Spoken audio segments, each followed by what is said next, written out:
कि मन की बात की हमारी इस यात्रा को 10 साल पूरे हो रहे हैं। 10 साल पहले मन की बात का प्रारंभ 3 अक्टूबर को विजयादशमी के दिन हुआ था।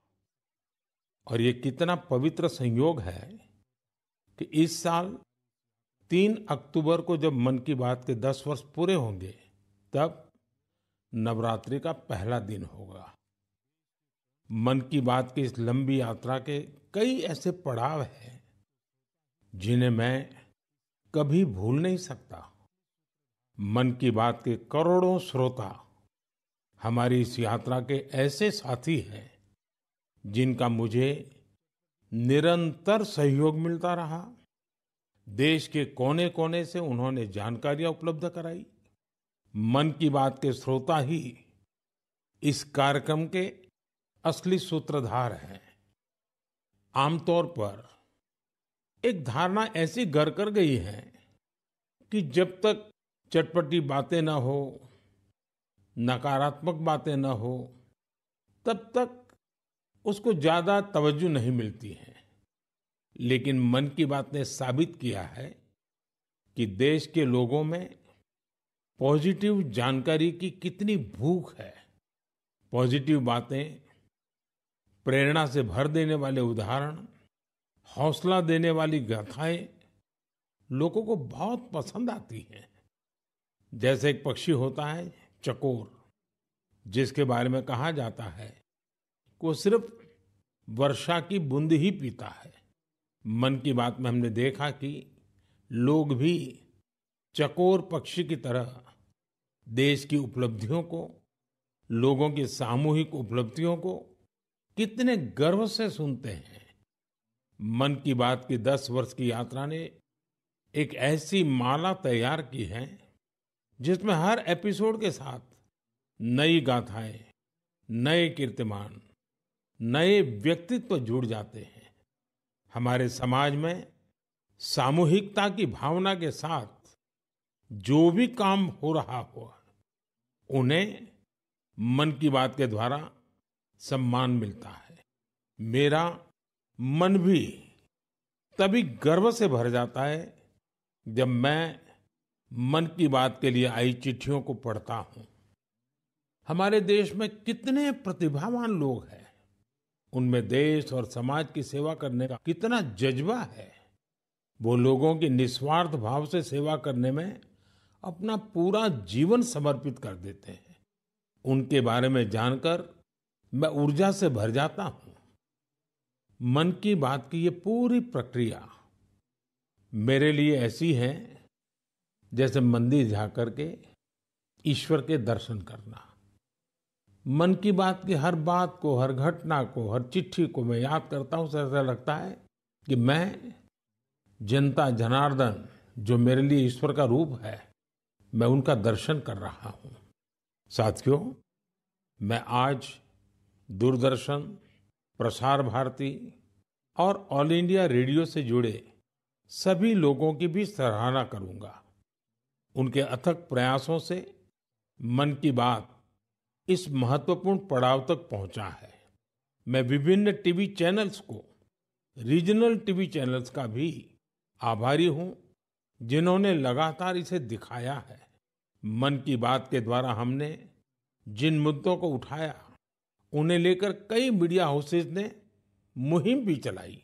मैं प्रिंट मीडिया को भी धन्यवाद देता हूं कि उन्होंने इसे घर घर तक पहुंचाया। मैं उन यूट्यूबर्स को भी धन्यवाद दूंगा जिन्होंने मन की बात पर अनेक कार्यक्रम किए। इस कार्यक्रम को देश की 22 भाषाओं के साथ 12 विदेशी भाषाओं में भी सुना जा सकता है। मुझे अच्छा लगता है जब लोग ये कहते हैं कि उन्होंने मन की बात कार्यक्रम को अपनी स्थानीय भाषा में सुना। आप में से बहुत से लोगों को ये पता होगा कि मन की बात कार्यक्रम पर आधारित एक क्विज कंपटीशन भी चल रहा है, जिसमें कोई भी व्यक्ति हिस्सा ले सकता है। mygov.in पर जाकर आप इस कंपटीशन में हिस्सा ले सकते हैं और इनाम भी जीत सकते हैं। आज इस महत्वपूर्ण पड़ाव पर मैं एक बार फिर आप सबसे आशीर्वाद मांगता हूं। पवित्र मन और पूर्ण समर्पण भाव से मैं इसी तरह भारत के लोगों की महानता के गीत गाता रहूं। देश की सामूहिक शक्ति को हम सब इसी तरह सेलिब्रेट करते रहें, यही मेरी ईश्वर से प्रार्थना है, जनता जनार्दन से प्रार्थना है। मेरे प्यारे देशवासियों, पिछले कुछ सप्ताह से देश के अलग अलग हिस्सों में जबरदस्त बारिश हो रही है। बारिश का ये मौसम हमें याद दिलाता है कि जल संरक्षण कितना जरूरी है, पानी बचाना कितना जरूरी है। बारिश के दिनों में बचाया गया पानी जल संकट के महीनों में बहुत मदद करता है और यही कैच द रेन जैसे अभियानों की भावना है। मुझे खुशी है कि पानी के संरक्षण को लेकर कई लोग नई पहल कर रहे हैं। ऐसा ही एक प्रयास उत्तर प्रदेश के झांसी में देखने को मिला है। आप जानते ही हैं कि झांसी बुंदेलखंड में है, जिसकी पहचान पानी की किल्लत से जुड़ी हुई है। यहाँ झांसी में कुछ महिलाओं ने गुरारी नदी को नया जीवन दिया है। ये महिलाएं सेल्फ हेल्प ग्रुप से जुड़ी हैं और उन्होंने जल सहेली बनकर इस अभियान का नेतृत्व किया है। इन महिलाओं ने मृतप्राय हो चुकी गुरारी नदी को जिस तरह से बचाया है, उसकी किसी ने कल्पना भी नहीं की होगी। इन जल सहेलियों ने बोरियों में बालू भरकर चेकडैम तैयार किया, बारिश का पानी बर्बाद होने से रोका और नदी को पानी से लबालब कर दिया। इन महिलाओं ने सैकड़ों जलाशयों के निर्माण और उनके रिवाइवल में भी बढ़ चढ़कर हाथ बटाया है। इससे इस क्षेत्र के लोगों की पानी की समस्या तो दूर हुई ही है, उनके चेहरों पर खुशियां भी लौट आई हैं। साथियों, कहीं नारी शक्ति जल शक्ति को बढ़ाती है, तो कहीं जल शक्ति भी नारी शक्ति को मजबूत करती है। मुझे मध्य प्रदेश के दो बड़े ही प्रेरणादायी प्रयासों की जानकारी मिली है। यहाँ डिंडोरी के रायपुरा गांव में एक बड़े तालाब के निर्माण से भूजल स्तर काफी बढ़ गया है। इसका फायदा इस गांव की महिलाओं को मिला।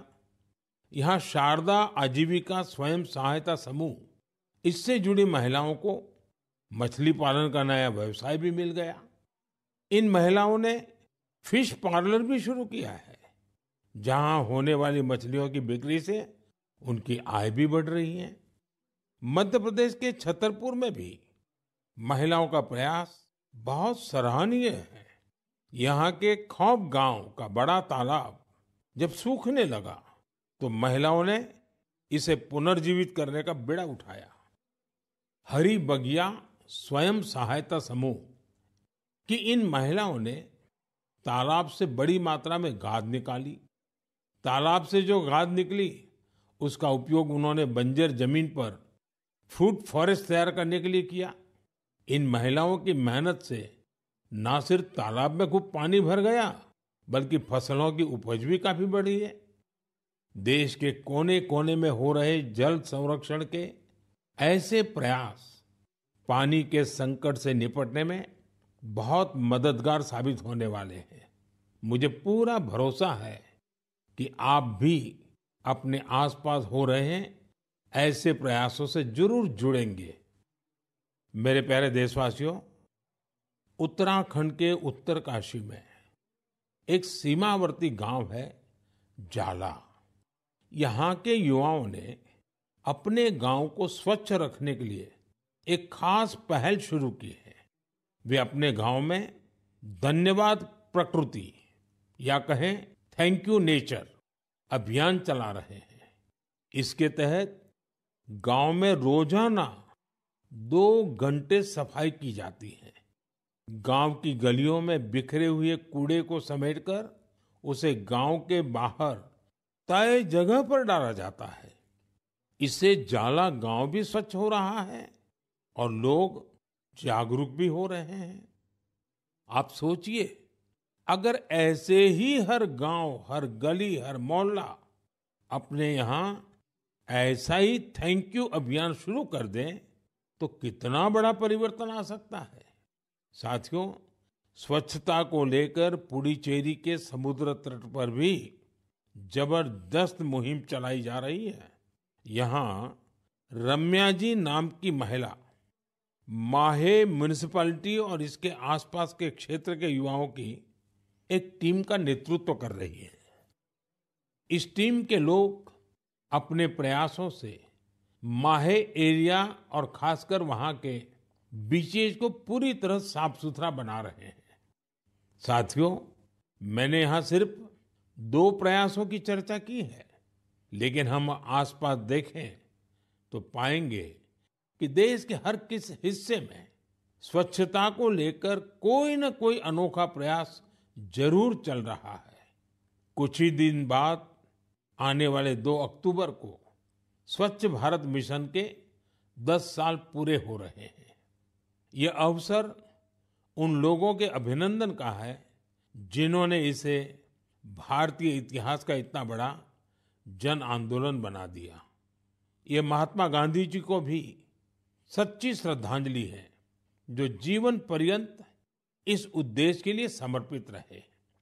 साथियों, आज ये स्वच्छ भारत मिशन की ही सफलता है कि वेस्ट टू वेल्थ का मंत्र लोगों में लोकप्रिय हो रहा है। लोग रिड्यूस, रीयूज और रिसाइकल पर बात करने लगे हैं, उसके उदाहरण देने लगे हैं। अब जैसे मुझे केरला में कोझिकोड में एक शानदार प्रयास के बारे में पता चला।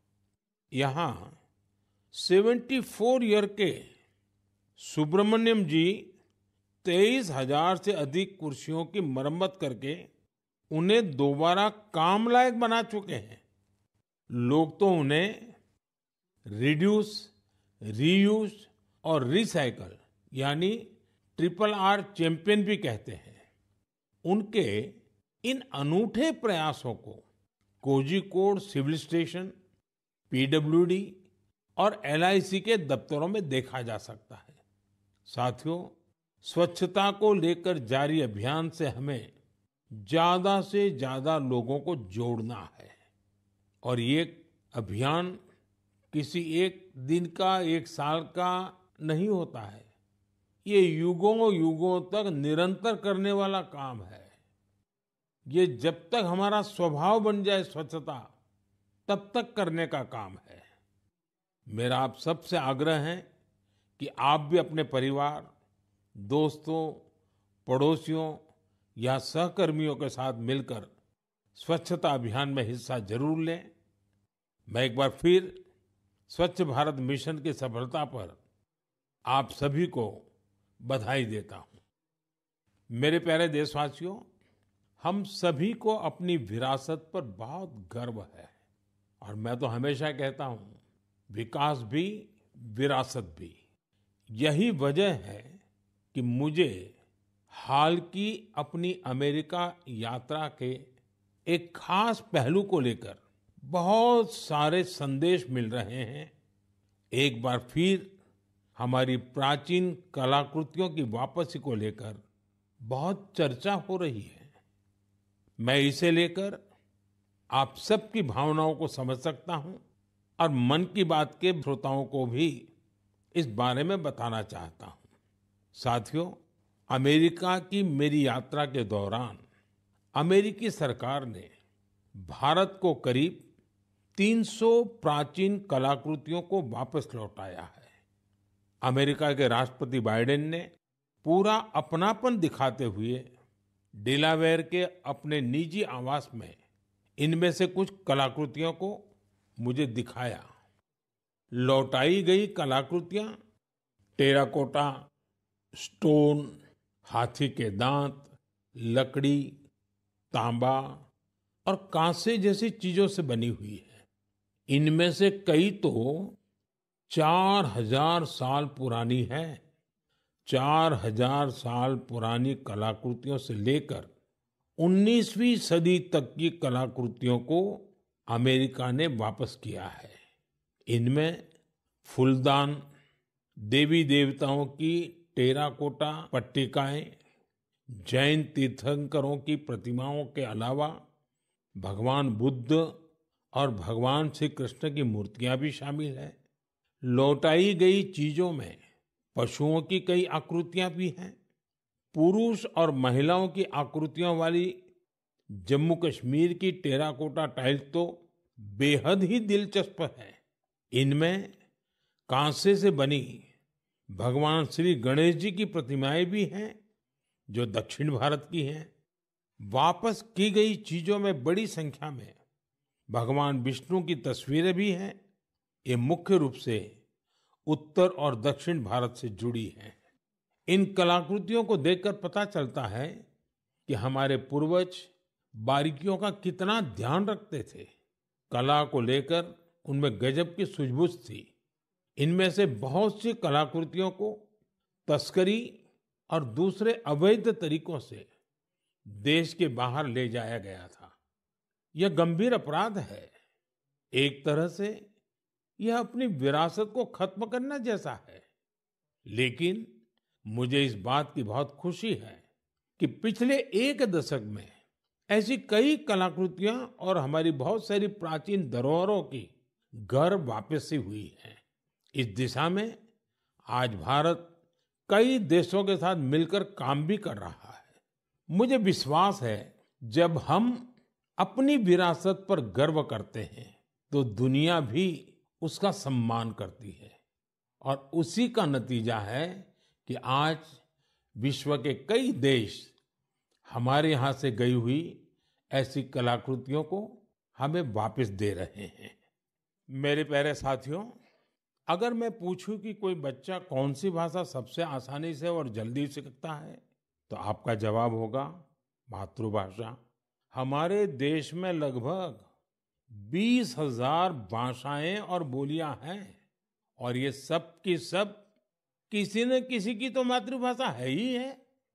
कुछ भाषाएं ऐसी हैं जिनका उपयोग करने वालों की संख्या बहुत कम है। लेकिन आपको ये जानकर खुशी होगी कि उन भाषाओं को संरक्षित करने के लिए आज अनोखे प्रयास हो रहे हैं। ऐसी ही एक भाषा है हमारी संथाली भाषा। संथाली को डिजिटल इनोवेशन की मदद से नई पहचान देने का अभियान शुरू किया गया है। संथाली हमारे देश के कई राज्यों में रह रहे संथाल जनजातीय समुदाय के लोग बोलते हैं। भारत के अलावा बांग्लादेश, नेपाल और भूटान में भी संथाली बोलने वाले आदिवासी समुदाय मौजूद है। संथाली भाषा की ऑनलाइन पहचान तैयार करने के लिए ओडिशा के मयूरभंज में रहने वाले श्रीमान रामजी टूडू एक अभियान चला रहे हैं। रामजीत जी ने एक ऐसा डिजिटल प्लेटफॉर्म तैयार किया है जहां संथाली भाषा से जुड़े साहित्य को पढ़ा जा सकता है और संथाली भाषा में लिखा जा सकता है। दरअसल कुछ साल पहले जब रामजीत जी ने मोबाइल फोन का इस्तेमाल शुरू किया तो इस बात से दुखी हुए कि वो अपनी मातृभाषा में संदेश नहीं दे सकते। इसके बाद वो संथाली भाषा की लिपि ओल्ड चिकी को टाइप करने की संभावनाएं तलाश करने लगे। अपने कुछ साथियों की मदद से उन्होंने ओल्ड चिकी में टाइप करने की तकनीक विकसित कर ली। आज उनके प्रयासों से संथाली भाषा में लिखे लेख लाखों लोगों तक पहुंच रहे हैं। साथियों, जब हमारे दृढ़ संकल्प के साथ सामूहिक भागीदारी का संगम होता है तो पूरे समाज के लिए अद्भुत नतीजे सामने आते हैं। इसका सबसे ताजा उदाहरण है एक पेड़ मां के नाम। ये अभियान अद्भुत अभियान रहा।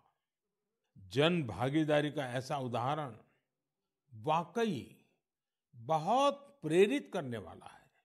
पर्यावरण संरक्षण को लेकर शुरू किए गए इस अभियान में देश के कोने-कोने में लोगों ने कमाल कर दिखाया है।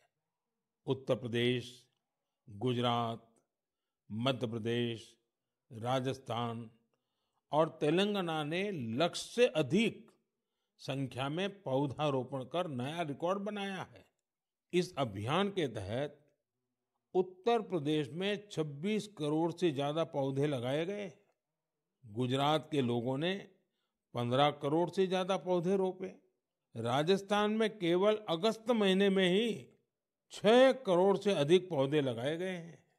देश के हजारों स्कूल भी इस अभियान में जोर शोर से हिस्सा ले रहे हैं। साथियों, हमारे देश में पेड़ लगाने के अभियान से जुड़े कितने ही उदाहरण सामने आते रहे हैं। ऐसा ही एक उदाहरण है तेलंगाना के एन राजशेखर जी का।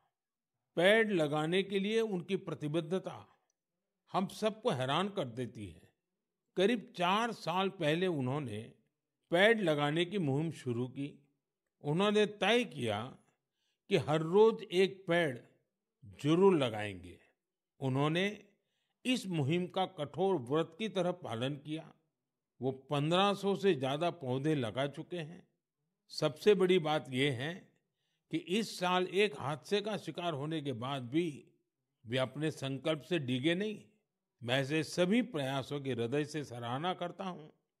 मेरा आपसे भी आग्रह है कि एक पेड़ मां के नाम इस पवित्र अभियान से आप जरूर जुड़िए। मेरे प्यारे साथियों, आपने देखा होगा हमारे आसपास कुछ लोग ऐसे होते हैं जो आपदा में धैर्य नहीं खोते बल्कि उससे सीखते हैं। ऐसी ही एक महिला है सुभाश्री, जिन्होंने अपने प्रयास से दुर्लभ और बहुत उपयोगी जड़ी बूटियों का एक अद्भुत बगीचा तैयार किया है। वो तमिलनाडु के मदुराई की रहने वाली हैं। वैसे तो पेशे से वो एक टीचर है, लेकिन औषधीय वनस्पतियां, मेडिकल हर्ब्स के प्रति उन्हें गहरा लगाव है। उनका ये लगाव 80 के दशक में तब शुरू हुआ जब एक बार उनके पिता को जहरीले सांप ने काट लिया। तब पारंपरिक जड़ी बूटियों ने उनके पिता की सेहत सुधारने में काफी मदद की थी।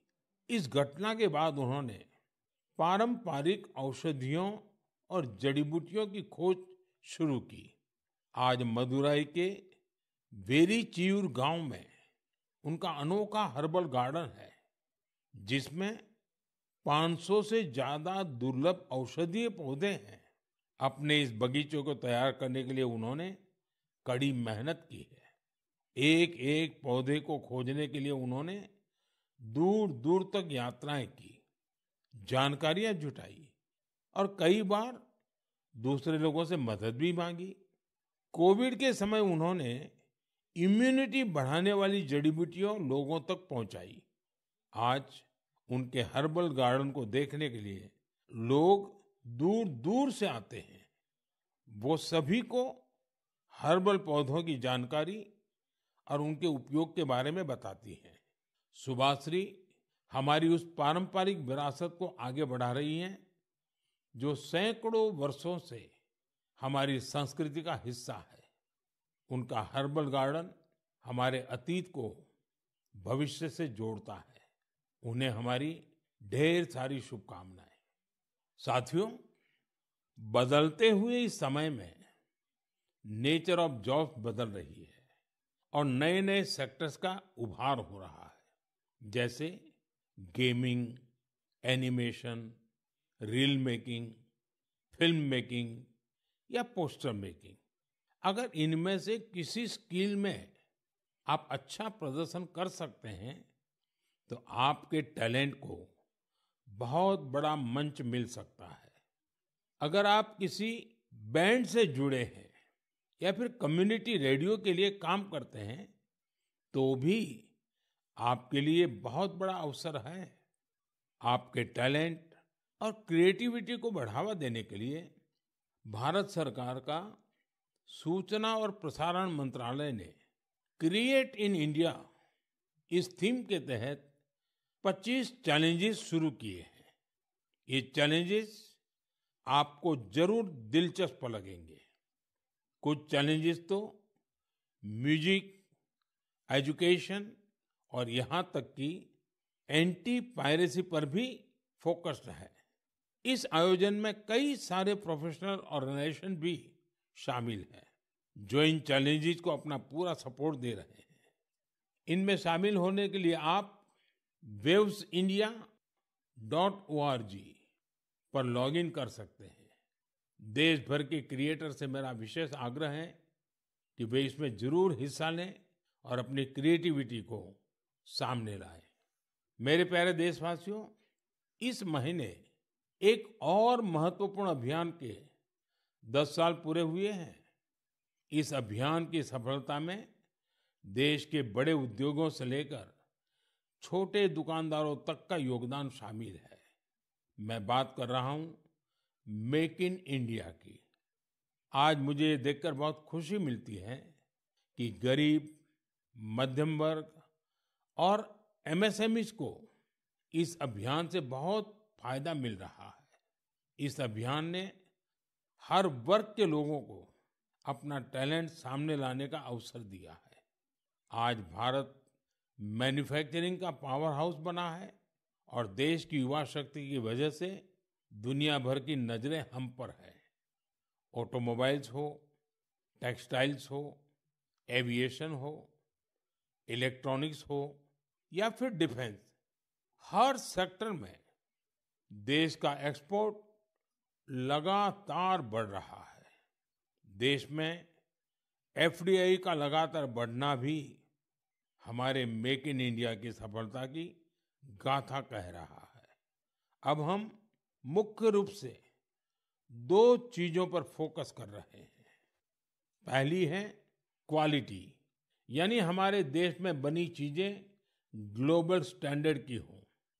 दूसरी है वोकल फॉर लोकल, यानी स्थानीय चीजों को ज्यादा से ज्यादा बढ़ावा मिले।